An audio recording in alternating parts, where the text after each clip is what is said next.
Ce débat entre agences de notation et gouvernement, c'est une pièce de théâtre. Plutôt un film. Vous savez, ça me fait penser aux bons et aux méchants flics. Il y a ceux qui disent il faut en faire plus dans l'austérité, puis il y a ceux qui disent on fait déjà pas mal pour l'austérité. Mais la réalité, c'est que les deux, ils ont le même objectif, c'est le chantage à la dette. C'est-à-dire faire peur aux Français et leur faire croire qu'il n'y a aucune autre solution que d'accepter des coupes budgétaires terribles dans les services publics et dans la protection sociale. Et moi, ce que je dis, c'est attention, parce que ces coupes budgétaires, elles sont déjà en cours. Vous savez que pour cette année, parce que les prévisions de croissance étaient absolument irréalistes, le gouvernement a dû faire 10 milliards d'euros d'économies, qu'il a fait par décret. C'est que nous, les parlementaires, nous n'avons pas pu nous prononcer là-dedans. Et c'est des coupes dans le budget de l'éducation nationale, dans le budget de la transition écologique. Et que surtout, ce que nous dit Bruno Le Maire, c'est qu'il va falloir continuer. Si on prend juste la perspective de 2027, il dit qu'il faut revenir à 3% de déficit en 2027. Ça fait 100 milliards d'euros de coupes budgétaires.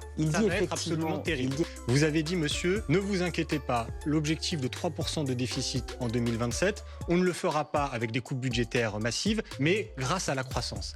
Mais reprenons le débat de ce budget 2024. Qu'est-ce qui nous avait été expliqué? Exactement la même chose. On nous avait dit c'est grâce à la croissance qu'on tiendra les prévisions de réduction de déficit. Et qu'est-ce qui s'est passé?